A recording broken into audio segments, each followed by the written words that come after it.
Bonjour Luc, Bonjour Sophie. tu vois dans quel décor de rêve je suis? Ah, c'est idyllique. Ah On ne oui, rêve que d'une chose, c'est de plonger. on va plonger ensemble et on va aller voir dans l'introduction qu'est-ce qu'on réserve à toutes les personnes qui nous regardent. Exactement. Écoute, avec plaisir, partons à la découverte de ce qu'on leur propose sur ce module.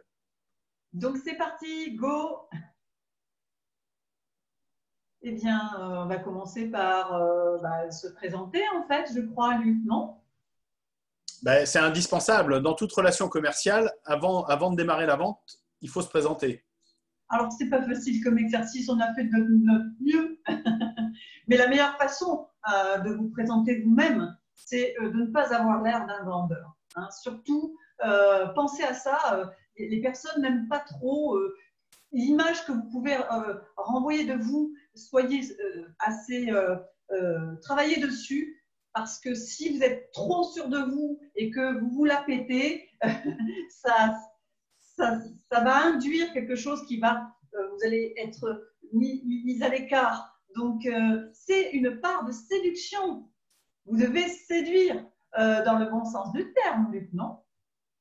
Exactement. Et vous le verrez tout à l'heure dans les modules et dans les étapes qui suivent. La notion de présentation, elle est très importante parce que c'est le premier contact qu'il y a avec votre prospect ou votre client. Et c'est important que vous y soyez vigilant. Et la meilleure façon de conseiller, c'est de ne pas conseiller. En fait, Oui, effectivement, juste pour compléter, Sophie, effectivement, effectivement, n'ayez pas l'air d'un vendeur car vous ne vendrez pas, n'ayez pas l'air d'un conseiller parce que vous ne conseillerez pas ou vous conseillerez mal. En fait, ce qu'il faut comprendre, c'est que toute la relation commerciale, elle est basée sur votre identité et votre singularité. Donc, plus vous travaillez sur votre propre authenticité et plus le client vous achètera vous. Et c'est ça ce qui est important. C'est là le message qui est important à vous faire passer. exactement. C'est vous qui l'achètera. Alors, bon, je vais commencer par. C'est les dames d'abord, hein, Luc. Tout à fait. Honneur aux dames. Ok, c'est parti. Bonjour à tous, je me présente, je m'appelle Sophie Loupiac. Je suis formatrice dans le domaine de la vente, du management et de l'ingénierie de formation.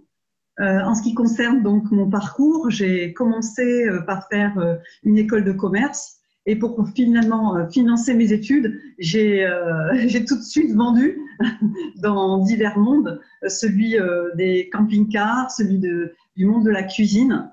Et du coup, je me suis rendu compte très vite que de la théorie et la pratique, il y avait un écart. Donc, j'ai essayé de trouver et d'apprendre à mon tour, de faire énormément de formations avec une certaine appréhension, l'appréhension finalement de perdre mon temps. Donc, je sais que ça va être une étape que vous allez passer et vous n'allez pas être déçus puisque cette méthode qu'on l'on vous propose de méthode raisonnée dans la négociation, vous allez voir qu'elle est expérimentée aux États-Unis. Le parcours que l'on vous propose, c'est un parcours qui va vous permettre à chacun de choisir l'étape que vous désirez, qui est surtout dans un contexte de crise Covid et crise économique, crise sanitaire. Ce contexte, nous l'avons mis en place récemment aussi sur des groupes. On a mis en place cette formation sur des groupes qui ont expérimenté ce parcours et ça marche fort. Vous allez avoir la possibilité de voir certains résultats. Ça nous permet aussi, on s'est rendu compte avec Luc que on ne pouvait plus vendre de la même manière. Il faut s'adapter à ces contraintes et on a décortiqué l'ensemble des astuces pour vous. Donc oui, aussi pour se présenter plus en profondeur, c'est difficile de se présenter d'ailleurs sans être finalement vantard, mais effectivement j'ai été moi-même une excellente vendeuse et j'ai aussi au fur et à mesure je me suis remise en question, j'ai recommencé à me former et à garder toujours un pied dans la vente en tant que formatrice Je ne peux pas faire autrement. Les méthodes changent en permanence, elles évoluent. Et donc, je continue, tout comme vous, à être sur le terrain. Donc, je vous souhaite un bon parcours et je vous dis à la prochaine étape. À ton tour, Luc. Bonjour à toutes et à tous, je m'appelle Luc Dorlé, j'ai 49 ans, je suis consultant freelance. Je vais vous présenter en quelques mots mon parcours professionnel. J'ai commencé après des études de marketing et de commerce. J'ai intégré une entreprise de pièces détachées automobiles où j'ai été commercial en B2B et en B2C. Ensuite, après cette expérience-là, j'ai intégré le monde de la grande distribution en rentrant chez Ferrero France où je suis devenu chef de secteur sur le secteur de Lyon et de la Nièvre en gérant 15 hypermarchés et 40 supermarchés. À l'issue de cette expérience-là, je suis parti sur la région parisienne pour rejoindre mon épouse et j'ai intégré une structure qui s'appelle Service Innovation Group, une société spécialisée dans le marketing opérationnel. Et j'ai évolué sur différents services dans cette entreprise, en passant par le merchandising en premier, ensuite par la force de vente supplétive et enfin par l'animation commerciale. C'est là où j'ai appris le métier de formateur et en 2010, j'ai intégré le cabinet de formation ITC qui m'a appris le métier de consultant et de formateur et de commercial, puisque en fait mon rôle était de vendre des formations commerciales et également de les construire. C'est là où j'ai pris énormément de plaisir et j'ai compris que c'était le sens que je voulais donner en tous les cas à une grande partie de ma vie professionnelle. Et donc maintenant, depuis 3 ans, je suis à mon compte comme consultant formateur. Je viens d'avoir une certification de coach voilà, ma volonté professionnelle aujourd'hui est d'accompagner les vendeurs, les dirigeants, les managers et toute personne intéressée par le commerce pour vous accompagner vers la réussite et la performance dans votre activité. Ce qui me passionne, c'est l'humain et le développement personnel qui contribue à réaliser et à atteindre vos objectifs.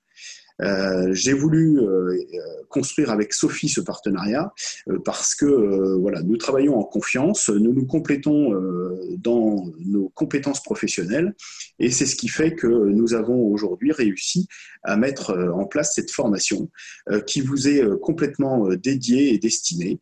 Elle est là pour vous accompagner tout au long de votre métier de commerce, que vous soyez débutant, que vous soyez expert, que vous soyez peut-être à mi-parcours de votre réalisation professionnelle. L'intérêt de cette formation, de ce module en ligne, il est de vous sensibiliser aux difficultés et aux réussites que vous pouvez avoir dans votre métier. Et avec Sophie, nous avons construit cette formation afin de vous faire profiter de toute l'expertise que nous avons maintenant depuis plus de 15 ans dans le milieu de la vente. Donc, nous avons voulu, suite aux problématiques auxquelles nous avons été confrontés individuellement lors du Covid, de vous faire part de nos observations et également vous donner des solutions pragmatiques pour que vous puissiez faire face et développer votre chiffre d'affaires dans le métier du commerce. Donc, on vous souhaite pleine réussite avec nous lors de l'apprentissage à travers ce module.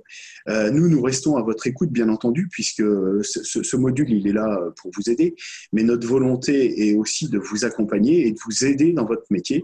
Donc, n'hésitez pas à nous faire part au fur et à mesure de vos observations et puis partager sur comment vous vivez, vous, le Covid aujourd'hui dans votre métier de commercial. On se fera un plaisir d'échanger avec vous et de partager sur les bonnes pratiques au fil de ce module. Voilà, merci beaucoup et lançons la formation. À vos marques, prêts, go! Go!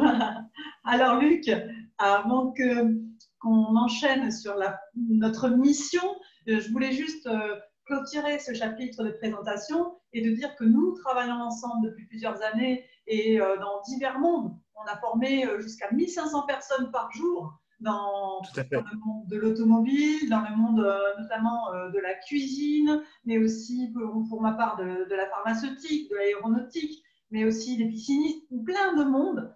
Et cette expérience que tu as toi et que j'ai moi nous permet vraiment de faire finalement une formation pour tout type de vendeurs. Exactement. Et comme tu l'as si bien dit, moi, à travers l'expérience que j'ai dans les formations d'école de vente, entre autres, où j'ai formé aujourd'hui plus de 2000 vendeurs, ma volonté avec Sophie, effectivement, est de vous donner tous nos savoir-faire, de vous les partager, afin que ça puisse vous aider comme boîte à outils et comme matrice de votre réussite et de votre performance. Donc, en fait, moi, de vendeuse, où j'ai eu des scores assez importants. Oui, c'est vrai que faut quand même te lancer des fleurs. C'est que tu as été meilleure vendeuse dans la partie cuisine. Je crois aussi que tu l'as été dans la partie camping-car, ce qui n'est pas anodin pour une femme. Donc, félicitations, hein, parce qu'une femme dans un métier, dans un univers, ce n'est pas du machisme. Hein. Mais en tous les cas, félicitations à toi. Ça montre que tout le monde peut réussir quand on s'en donne les moyens. Et tu es une battante pour ça. Je l'ai fait en France et je l'ai fait aussi à l'international. Donc, ça m'a permis aussi d'avoir d'autres méthodes. C'est pour ça que j'aime bien aussi partager certaines références parce que j'ai pu voir ça dans différents pays. Et c'est vrai que là, quand on se présente, on oublie des fois l'essentiel. Je suis passée formatrice très vite aussi. J'ai été formée à être formatrice. Nous-mêmes, tous les deux, on est formateurs de formateurs. Oui, tout à fait. Et donc, on crée aussi de l'ingénierie, des méthodes de vente pour des marques. Donc, je reviens à cette mission qui est la nôtre. On s'est rendu compte pendant le confinement d'ailleurs qu'on ne pouvait plus donc vendre comme avant et on ne pouvait plus former comme avant. Donc, d'un seul coup, en ayant nos élèves réciproques, on se rendait compte que les méthodes évoluaient.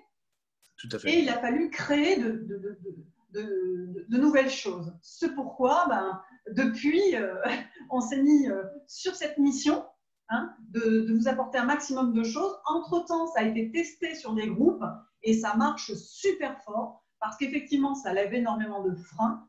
Et si vous acceptez cette mission, vous allez mieux vous adapter à cette crise sanitaire et crise financière.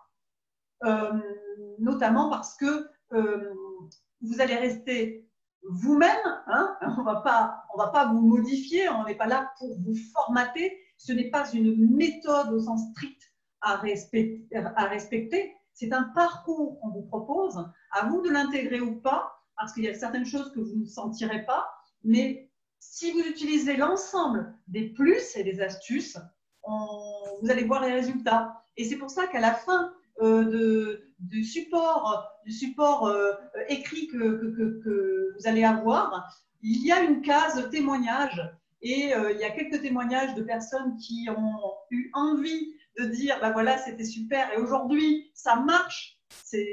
On vous invite aussi à la fin donc de tout ce processus d'envoyer vos vidéos, partager votre expérience. C'est intéressant. Et puis, éventuellement, on peut se revoir après pour du coaching. Donc, comme on est en train de parler de vente, il faut savoir en fait de quoi il s'agit. Ce n'est pas une mission impossible en ce moment. Il y a des possibilités, Luc. Exactement. Et du coup, j'attendais que tu termines parce que je voulais rebondir dessus. Le premier message qu'on peut vous passer avec Sophie, c'est que saisissez les opportunités. Et en fait, si je peux vous apporter un témoignage, moi, au moment où j'ai commencé le confinement, mon activité en tant qu'auto-entreprise, elle était en train de se casser la figure, puisque du coup, au travers des activités que j'avais avec mes partenaires, l'activité, effectivement, a chuté. Et donc, qu'est-ce qui s'est passé pour moi? En fait, j'ai eu 2 ou 3 opportunités, dont celle avec Sophie, dont vous bénéficiez aujourd'hui. J'ai eu 2 ou 3 opportunités qui sont venues se greffer pendant le confinement et j'ai dit tout de suite, oui, j'y vais. Je ne me suis même pas posé la question, tout simplement pourquoi? Mais parce qu'il fallait qu'il y ait une rentrée de trésorerie Il y avait des intérêts personnels, moi, pour continuer à traverser le confinement. Et donc, ce premier message que nous voulons vous passer avec Sophie, c'est saisissez les opportunités qui vous sont proposées. C'est la première des choses et c'est ce qui va vous mener vers la voie, en tous les cas, de la sérénité, en espérant que ce soit la performance et la réussite derrière pour vous. Alors, étant donné que c'est un parcours un peu à l'instar d'un parcours sportif, eh bien, on va essayer de parler un petit peu de la vente. C'est quoi vendre, en fait, Luc, pour la plupart des gens? Vendre, c'est déjà un acte qui concerne deux personnes au minimum, puisque en fait, il y a un échange entre un vendeur et un acheteur. Donc, c'est avant tout déjà un acte d'échange entre, tel que ça peut être défini dans le quotidien de notre économie, c'est l'échange d'un service ou d'un produit en contrepartie d'un paiement financier. Donc, l'acte d'achat, c'est celui-ci avant tout. Mais dis-moi, Luc, au final, quand on se présente en tant que vendeur, même à ses amis, d'une manière générale, c'est perçu comment quand même? Le métier de la vente, il n'a pas forcément une connotation positive, malgré qu'il soit passionnant. C'est que souvent, vous pourrez entendre des critiques du type vendeur, voleur.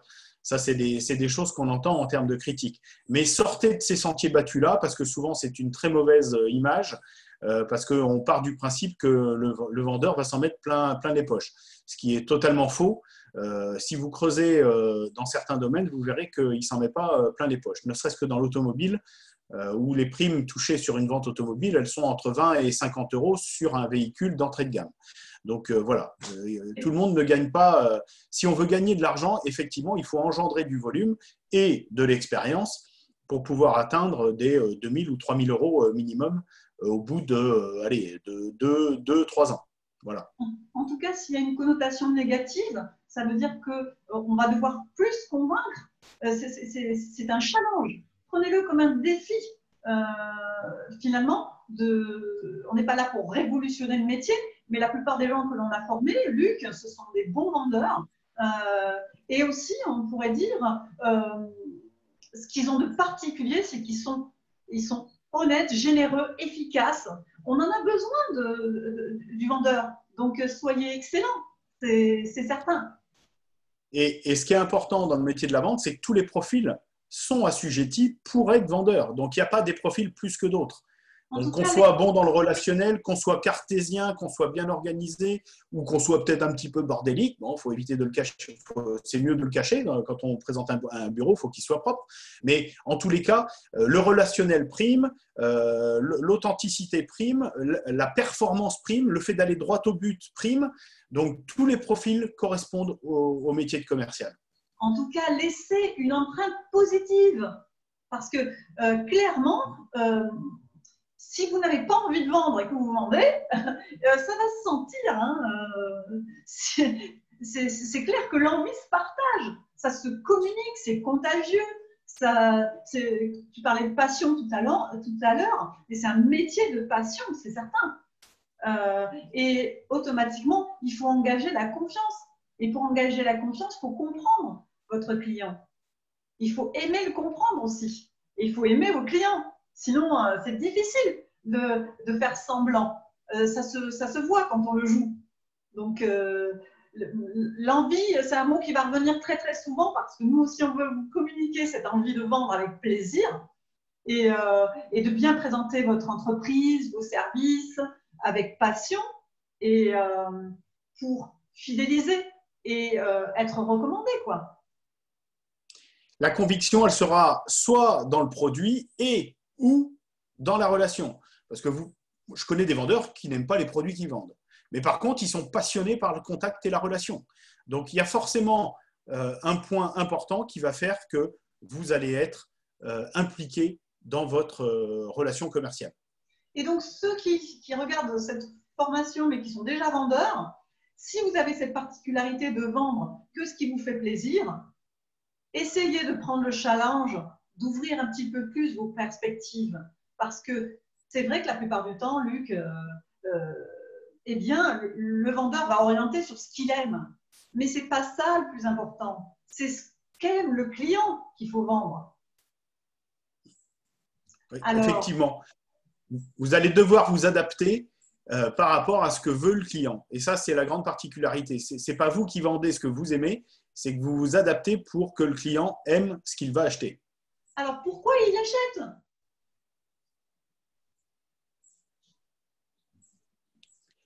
Ben, tout simplement parce qu'il a différentes motivations. Alors, c'est important de savoir en préambule et ça c'est très intéressant dans vos statistiques, c'est que lorsque vous vous lancez dans le métier du commerce, votre identité va être cruciale dans ce métier et dans votre réussite, puisque les acheteurs, pour 70%, c'est à cause du vendeur qu'ils achètent un produit. Donc ça veut dire que c'est votre personnalité qui va primer l'achat du produit ou du service que le client va acheter. Donc, prenez conscience de cela. Et pourquoi il achète? Parce que du coup, vous avez su établir peut-être la confiance, vous avez une capacité d'écoute très forte, vous avez compris les besoins qu'il recherchait. C'est votre capacité aussi à argumenter, à ne pas être peut-être menteur ou bonimenteur, et en tous les cas à argumenter sur la fiabilité, à donner de la crédibilité à votre produit et à qui vous êtes. Et c'est votre capacité aussi à accompagner, à fidéliser le client dans toute la transaction et après, dans le service après-vente, à le relancer, à lui demander des nouvelles, comment ça se passe, etc. En tout cas, Luc, j'ai posé la question à un ami. Pourquoi tu as choisi ce vendeur? Tu es allé voir 4-5 vendeurs et c'est celui-là que tu as choisi. Et il m'a répondu, je me suis sentie mais super compris, en confiance, et j'avais le sentiment que ça pourrait même être un ami. Donc, il y avait plusieurs paramètres pour cette personne. Il y a un sentiment de confiance et des fois, c'est complexe à expliquer. Je suis sûre qu'il n'a pas réussi à tout me dire, le pourquoi il a choisi cette personne. Par contre, j'ai rencontré ce cuisiniste, Luc, et j'ai compris. C'est l'un des meilleurs que j'ai pu voir dans le métier. Et effectivement, simplicité, ça, vraiment, il avait quelque chose d'humble, mais waouh! Et cet effet waouh, eh bien, on va essayer de le travailler. Exactement. Et si je peux mettre un complément, c'est très intéressant ce que tu dis, c'est que c'est l'intérêt du client qui passe avant l'intérêt du vendeur. Et souvent, vous pouvez être mal à l'aise avec certains vendeurs parce que vous voyez qu'ils veulent vous vendre à tout prix quelque chose. Et ça se ressent. Ça se ressent parce qu'il fait une vente forcée, vous sentez qu'il est centré sur lui et pas du tout sur vous. Donc, soyez vigilant à cela, soyez dans l'intérêt du client avant tout et il servira votre intérêt personnel après. Mais Luc, c'est un client quand? Parce qu'il y a plusieurs étapes. Oui, tout à fait. La première, déjà, c'est de le faire venir. Donc, ça demande à ce que vous ayez la capacité à l'attirer. D'accord? Donc, quand il arrive, vous ne le connaissez pas.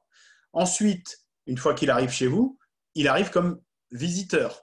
Donc, effectivement, là, votre capacité à ce niveau-là, c'est de pouvoir le convertir.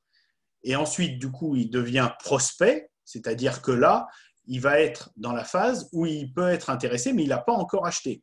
Donc, vous allez devoir lui vendre. Et donc, à partir du moment où l'acte de vente est fait, dans ce cas, il devient client. Et donc, à partir du moment où vous allez engendrer un renouveau dans l'achat, c'est-à-dire un nouvel achat, dans ce cas-là, vous allez fidéliser le client. Un client, c'est quelqu'un qui a acheté plusieurs fois. Et après, il devient ambassadeur comme notre George Clooney international, universel, tout simplement parce qu'il devient prescripteur de votre offre. Et donc, il a tellement apprécié vos produits qu'il est devenu un client récurrent. Mais du coup, derrière, vous n'avez plus besoin de faire de publicité puisque ce sont vos clients qui deviennent ambassadeurs de vos produits, de votre marque, de vos services et qui vendent votre notoriété, comme Georges. What else? En tout cas, ouais. Du coup, si on n'a pas choisi tout à l'heure de parler de conseil, c'est que la partie conseil, elle est au départ ici, dans la partie visite, et elle s'arrête, cette partie conseil. À un moment donné, on passe vendeur. Et l'ensemble ici des étapes de mutation, c'est ça la vente. Il ne faut pas avoir peur de parler de vendeur ou de vendre. Hein. C'est réellement une fonction complète. Et alors, ce client-là qui arrive, il a un parcours incroyable, un saut d'obstacle. Vas-y, Sophie, présente-nous ces obstacles. Ben, en fait, c'est simple. Hein. En moyenne, il va faire 4-5 comparatifs et encore, on est bien gentil. Hein.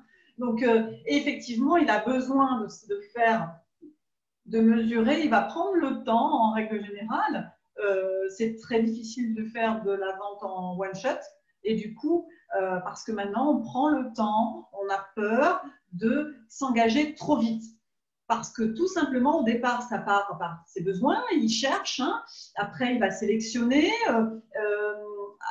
La phase, c'est ensuite, dans sa sélection, elle est multiple, il va prendre énormément de temps. Il y a quelqu'un qui va réussir finalement à convaincre et à lui vendre, donc il va acheter. Après, il va découvrir ce produit, il va l'utiliser et quelque part, ensuite, il va maintenir et recommander le produit. Et c'est tout ça, c'est tout ce cycle, en fait, le parcours du client. Ce qui est important de préciser, Sophie, c'est que effectivement, la phase 2 de recherche, c'est une phase qui se passe principalement sur les réseaux, sur Internet. C'est-à-dire que le client aujourd'hui va quand même faire une recherche très importante sur différents sites, sur des comparateurs, etc., avant de se déplacer. Et le Covid, il a mis aussi en exergue cela, c'est que les clients qui sont arrivés pendant le confinement dans certaines boutiques ou quand on a commencé à reconsommer, ce sont des clients qui venaient pour acheter directement. C'est-à-dire qu'ils n'allaient pas faire 4-5 magasins pour éviter de se confronter au virus. Du coup, ils venaient, quand ils avaient sélectionné, comme tu l'as très bien dit, sélectionné leur point de vente, ils venaient pour acheter directement. Donc, ça veut dire que dans ces périodes de crise, quand vous avez un client, vous avez certes, enfin, il y a de grandes chances à 99% qu'ils viennent acheter. Donc, ne le laissez surtout pas partir sans qu'il ait acheté. S'il n'a pas acheté, c'est qu'il y a eu un problème. Peut-être que vous ne vous en êtes pas rendu compte. Il y a peut-être eu un petit blocage. À vous de rattraper la chose parce que s'il était présent chez vous, c'est qu'il était là pour acheter. Ça veut dire aussi qu'il faut faire très attention à la façon dont on a mis en place son site Internet, de manière à pouvoir aussi avoir des avis favorables, parce que les gens sont très friands des avis qu'il y a sur les pages jaunes, sur Google, sur votre propre site. On va chercher à savoir si oui ou non vous avez une bonne réputation. Et bien sûr. Exactement. Donc, pourquoi vous alors? C'est quoi votre talent? C'est quoi vos plus? Dans cette phase de crise, aujourd'hui, vous apportez quoi? Ben là, tout simplement, il faut que vous travailliez sur vous et que vous fassiez une auto-analyse. Alors, soit vous vous faites aider de votre entourage, qui vous connaît très bien, mais en tous les cas, si vous voulez approfondir la réflexion, il existe différents tests de personnalité qui peuvent vous permettre aussi d'aller chercher ça pour analyser votre profil. Mais en tous les cas, aujourd'hui, un client, il vient chercher différentes choses. Il vient chercher du professionnalisme, il vient chercher de l'authenticité, il vient chercher une capacité de réflexion, une capacité de rebond, une capacité de conseil. Et c'est là où votre rôle de conseiller commercial, elle est très importante, elle est cruciale. Il vient chercher aussi vos compétences à négocier, à le défendre, oui, à regarder quels sont vos arguments, des conseils, etc. Donc, effectivement, tout cela, c'est ce qu'on va travailler. Mais d'ailleurs, dans les entretiens d'embauche, Luc, où on est tous passés par là, hein, l'entretien d'embauche, on pose la question clé, pourquoi vous? Pourquoi je vais vous choisir à vous? On vous propose de voir cette vidéo ultérieurement, hein, qui est intéressante, sur le support écrit de notre formation. Comme ça, vous allez pouvoir voir dans le détail comment ça se passe pour ceux qui, justement, ont besoin de se vendre à l'heure actuelle, pour chercher un emploi. En tout cas, on peut dire que cette vidéo nous apprend que malgré les préjugés sur le métier, ça reste le plus rentable du monde, Luc. Oui, tout à fait. Ben oui, puisque c'est celui qui est le plus rapide. C'est qu'à partir du moment où vous avez vendu une prestation, vous êtes payé tout de suite. Donc, vous avez tout de suite le rendu de votre travail. Donc c'est pour ça qu'il est passionnant et qu'il est international. Et puis, il est porteur dans le sens où, en fin de compte, ce métier existe depuis très longtemps et c'est un métier d'avenir. Autant on se rend compte qu'il y a des métiers qui disparaissent, mais le métier de vendeur, lui, il perdure. Par contre, les produits changent. La façon de vendre change. Le contexte change. La preuve avec la crise économique. En tout cas, certaines personnes choisissent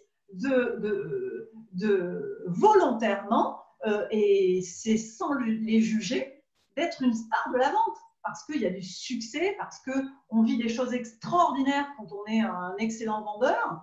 On est souvent très récompensé, on vit des émotions fortes, on vit pas qu'une question d'argent, c'est aussi une reconnaissance qui est incroyable, parce qu'on fait vivre les entreprises. Sans la vente, il n'y a pas d'entreprise. Juste pour vous partager un succès, j'avais formé un vendeur dans l'automobile qui était dans une marque généraliste française. Et au bout de 2 ans, il avait déjà acheté sa Porsche personnelle. Voilà. Donc, c'est pour vous montrer que les succès, ils arrivent très vite. Et ce n'est que de la performance et de la réussite personnelle qui contribuent à pouvoir atteindre ces succès-là. Dans ceux que l'on a formés récemment, j'ai eu donc plusieurs retours où effectivement, d'habitude, on a un processus de formation qui est assez long parce qu'il y a des cadres assez rigides. Et ces derniers temps, en accélérant, en s'adaptant à ce nouveau parcours, eh bien, les résultats ont été beaucoup plus rapides. Et en plus, on peut constater notamment la différence entre ceux qui ont suivi cette formation et ceux qui ne l'ont pas suivi en termes de résultats et en termes de nombre de ventes. Aujourd'hui, la vente est difficile, c'est certain. Et on ne peut pas vendre tout et n'importe quoi. Et pour autant, ceux qui ont fait cette formation ont d'excellents résultats. Ce n'est pas pour rien. Ils ont observé ce qu'il fallait observer et se sont adaptés là où il le fallait. Alors, exactement. Sur ce point, on va parler donc de la crise sanitaire et des peurs qu'elle génère. Et oui, et c'est là toute la difficulté, c'est qu'on a été tous pris de plein fouet par rapport aux nouvelles concernant cette crise sanitaire. Et donc, tout de suite, qu'est-ce qui s'est passé? On a tous eu peur. Et du coup, on a tous été confinés. Et donc, dans cette réaction-là, tout le monde se cachait, entre guillemets, ne sortait pas, les déplacements étaient restreints. Et donc, ça a créé effectivement une phase d'angoisse, de stress pour toute la France, pour tous les pays concernés par le Covid. Donc, effectivement, c'est quels sont nos comportements d'achat et par quelles étapes passons-nous pendant cette crise? Par quelles étapes sommes-nous passés pendant cette crise? Alors, on a beaucoup parlé de stades pendant cette crise. Il y avait plusieurs stades. Donc, effectivement, le stade 4, c'est le stade de retour à la normale, donc on n'en parle pas. Et au final, dans ces différents stades, on a vu les peurs augmenter, Luc. Du coup, oui, tout à fait. Oui. On a essayé de reproduire un petit peu et de détailler quelles sont les solutions en fonction des différents stades. Alors, la peur d'acheter, mais aussi la peur de vendre. Attention, c'est les deux. Donc, ici, on va regarder notamment ce qui se passe ici. Bonjour à tous. Alors, je vous présente la météo de la crise économique et la crise sanitaire, ici surtout toute la planète, avec certains continents plus touchés que d'autres, bien entendu. Alors, ce mot crise déjà fait un petit peu peur. Est-ce qu'on ne pourrait pas parler plutôt finalement de zone de trouble et d'anticyclones qui déséquilibrent au plus profond l'ensemble de la planète. Au final, est-ce qu'on ne va pas trouver dans tout ça une opportunité pour s'adapter et se rééquilibrer à cette nouvelle situation comme on l'a fait depuis la nuit des temps? Alors, est-ce qu'il n'est pas opportun de se rendre compte que le métier de vendeur sera toujours présent, quelles que soient les situations, mais qu'il va s'adapter à différentes météos de crise comme ceci? Alors, à vous de voir si vous allez vendre pareil. Nous, on a pris le parti de changer complètement de parcours et de méthode pour s'adapter à cela, mettre un petit peu de, comment dire, de tempérance dans tout ça et de légèreté pour pouvoir finalement s'adapter et mettre un coup de fraîcheur, hein, tout simplement. Alors, si vous voulez bien nous suivre, on part tout de suite dans les différentes étapes. Suivez-nous, c'est parti. 1, 2, 3, go! Alors, pourquoi cette introduction sur la crise? C'est que il y en a marre d'avoir peur, Luc.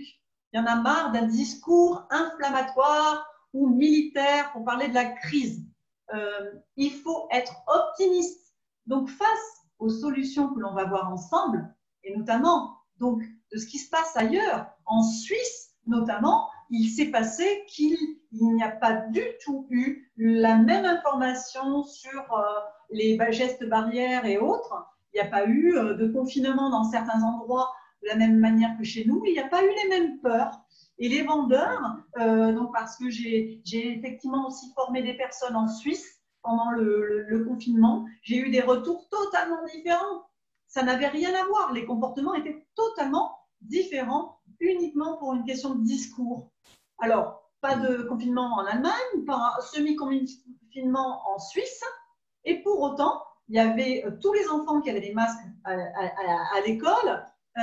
Or, en Italie, en Espagne, arrêt total, en France aussi, on voit effectivement qu'aux États-Unis et dans d'autres pays, eh bien, le parti pris de certains politiques ont été totalement différents et ont occasionné et généré des choses complètement différentes dans la population. Donc, nous, nos acheteurs, est-ce qu'ils ont peur, Luc? Bien sûr qu'ils ont peur, puisqu'on est dans un milieu qui est anxiogène et on le voit à travers les comportements. C'est qu'effectivement, les gestes de distanciation sont plutôt respectés. Donc, ça veut dire que la proximité, dans certaines situations, au début du confinement, on a vu que les gens même mettaient 2 mètres d'écart. Au début, en plus, il y avait un côté anxiogène parce que le gouvernement avait expliqué qu'il n'y avait peut-être pas le port du masque obligatoire au début. Après, il est devenu obligatoire. Donc, effectivement, on a vu que le côté anxiogène s'était développé parce qu'on a eu une communication qui a été floue au début. Donc, tout ça pour dire quoi? Pour dire que l'état d'esprit des acheteurs, il est aussi anxiogène et la volonté, effectivement, de consommer tout en restant vigilant, pardon, sur les gestes de proximité avec les vendeurs. C'est pour ça qu'il y a beaucoup de ventes qui se sont faites aussi à travers l'ordinateur avec des visioconférences pour pouvoir garder le lien commercial pendant le confinement. Donc, du coup, cette peur, elle a été présente constamment pendant quasiment les 3 mois, enfin les 2 mois, mars, avril, mai, pendant les 2 mois. Ça continue la peur pour certains, parce que la peur de perdre son travail, la peur d'une crise mondiale, etc., la peur qui est souvent transmise par les médias. Et celui qui maîtrise la peur, maîtrise la vente. C'est très important. Donc, effectivement, il y a ces différentes peurs que d'être contaminé, d'être dans le doute financier, d'avoir des achats de produits qui n'arrivent pas, avec des ruptures de stock, ou d'avoir différents problèmes de suivi de commande, de ne pas recevoir les échantillons, etc. Ça, c'est le stade 1. En stade 2, c'est quoi qui se passe, Luc? Mais du coup, on est effectivement dans la réadaptation anxiogène, c'est-à-dire qu'une fois que la peur est passée, on va commencer à ressortir, on va commencer à bouger, on passe du confinement au déconfinement. Du coup, on y va, mais on fait attention aux gestes barrières. Et du coup, qu'est-ce qui s'est passé? On a vu que dans certains magasins, les clients ne revenaient pas tout de suite. Il y avait une réadaptation difficile. Et donc, 60% des clients restent très, très frileux à la consommation. On est resté sur la consommation alimentaire. On est venu faire certains achats de compléments. On a commencé à se projeter un peu sur les vacances parce que du coup, il y avait aussi une réadaptation compliquée par rapport à la visibilité qu'on avait pour les vacances, puisque au mois de mai, c'est la période souvent où les réservations d'été se font. Et on a vu que c'était très compliqué parce que les directives gouvernementales et à l'international étaient très compliquées. On ne pouvait pas voyager. Donc, du coup, tout l'accent a été mis sur les voyages en France. Et on a vu qu'effectivement, il y a eu un boom derrière qui est arrivé avec une relance sur certains secteurs d'activité, ce qui passera le stade 3 suivant. Pour l'instant, si on Si, parle de la...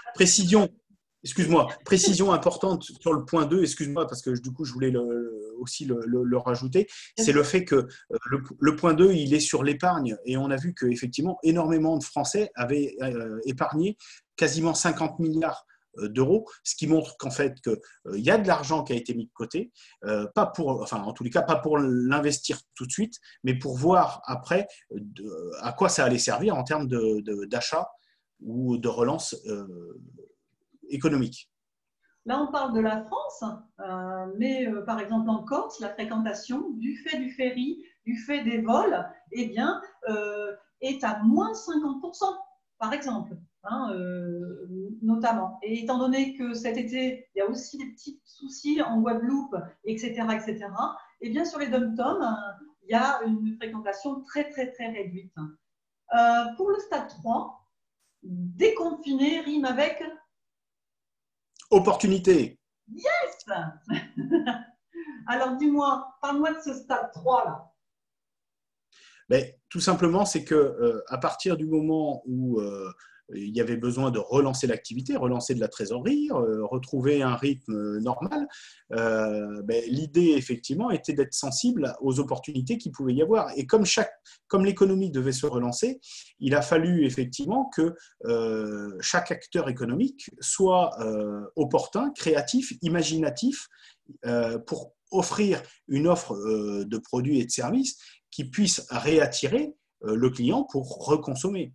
Donc là-dessus, effectivement, qu'est-ce qui s'est passé? Il y a eu des opportunités qui se sont présentées avec, vous avez vu, des bonnes affaires à faire, de très belles affaires à faire, en tous les cas, sur des rapports qualité-prix, enseigne très fiables. Il y a eu la relance de l'électroménager, puisqu'effectivement, pendant le confinement, beaucoup de personnes ont fait des gâteaux, ont cuisiné. Du coup, il y a eu une relance aussi de l'électroménager. Il y a eu une relance également des jeux de société, puisque du coup, les jeux de société, comme on était confinés, il y a eu une relance sur cet environnement-là. Il y a eu des relances aussi sur les masques, puisque les masques, au début, il y en a eu une gratuité, mais après, il a fallu en fabriquer. Donc, il y a eu une relance du commerce des masques qui sont devenus payants.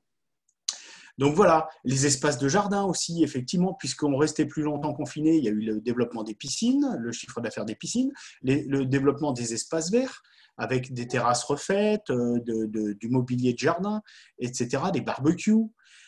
Donc tout ça a relancé une certaine économie à cette phase-là.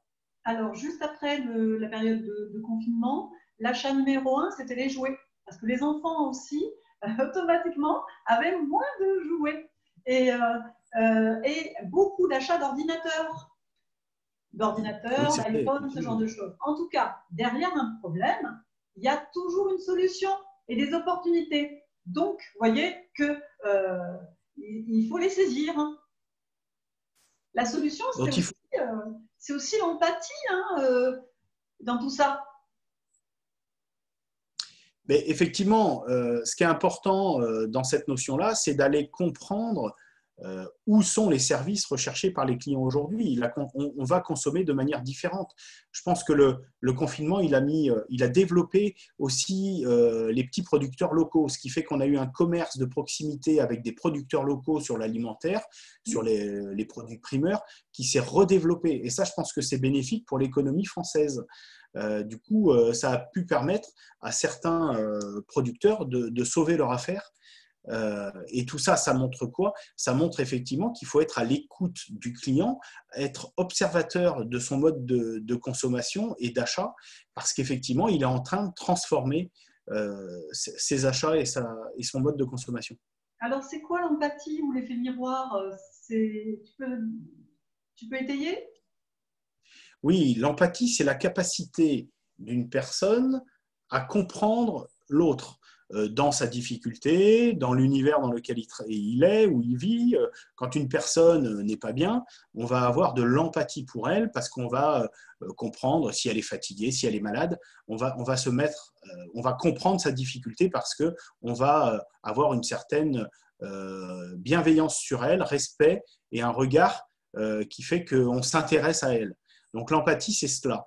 Donc, le propre et la réussite du vendeur aujourd'hui, c'est avoir de l'empathie pour son client. Pourquoi? Parce que le client, quel qu'il soit, a vécu une expérience de confinement différente les unes des autres. Pour nous, moi et ma famille, par exemple, ça s'est plutôt bien passé, mais on a eu du mal à retisser des liens sociaux derrière parce qu'on était restés enfermés.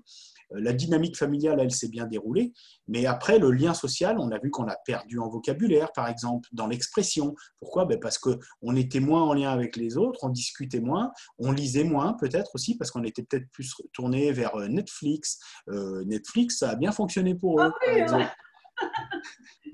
Donc, voilà. Et donc, voilà. En tout cas,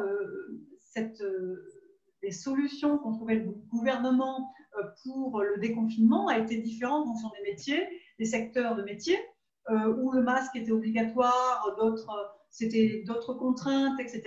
Et là, en tant que vendeur, vous n'avez pas tous les mêmes conditions et les mêmes obligations. Donc, il faut vous référer à la particularité réglementaire et législative, voire même le règlement intérieur, que vous impose votre dirigeant. C'est très important. Hein.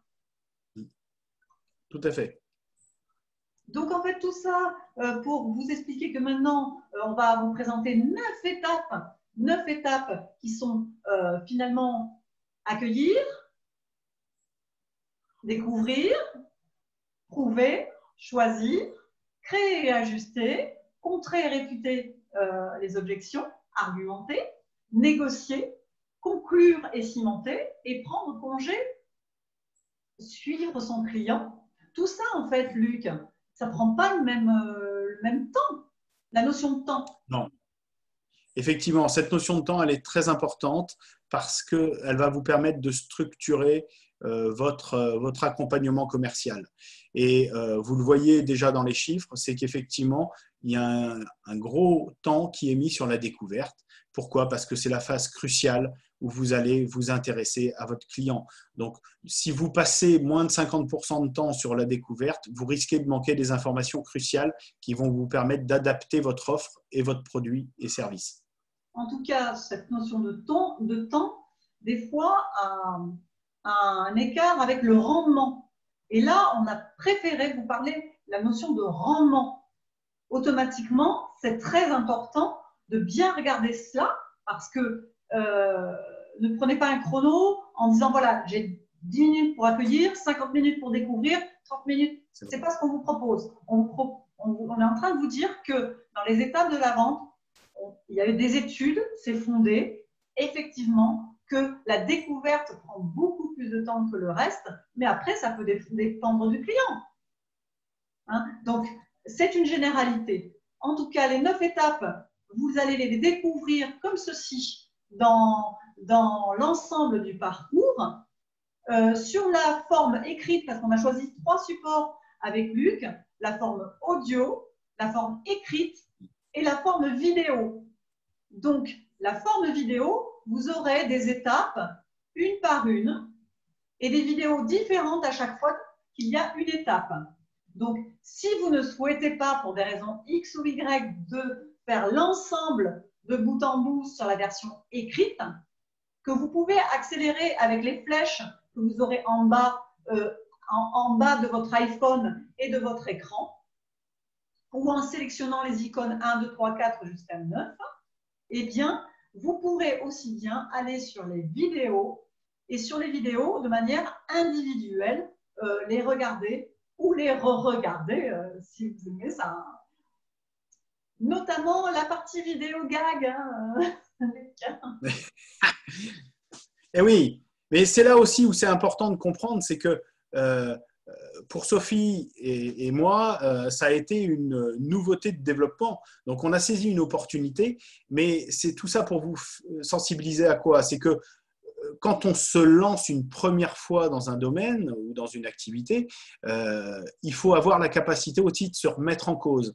Et l'idée du vidéo gag, c'est aussi de vous dire, voilà, on s'est lancé, il y a des rushs qu'on a fait parce qu'effectivement, il y a eu des cafouillages, on s'est coupé la parole, ou on a fait des quiproquos, etc. Donc, tout ça pour vous dire que avec ça, l'idée est d'avoir de l'humilité par rapport à ce qu'on fait et toujours l'idée derrière de se remettre en cause pour pouvoir progresser pour la prochaine étape, tout simplement. Et c'est pour ça que ce support, il sera évolutif parce qu'effectivement, on fera aussi des mises à jour à un moment ou à un autre sur des évolutions de méthodes, d'outils, etc. Donc, c'est important. Sachez que quand vous avez le lien, il est valable 1 an et donc il va être régulièrement renouvelé. Donc, ça, c'est important. Et donc, la dernière chose avant de commencer cette formation, eh bien, c'est de vous dire qu'il n'en existe pas de formation vente spécifique Covid, crise économique. Il existe des formations crise économique, mais qui datent d'il y a quelques années. C'est pas du tout la même aujourd'hui. On est dans le présent, on est dans la même vie que vous. Hein, et donc, on se suit, on est parti. Let's go. 3, 4, go Luc. Go! Go! C'est parti!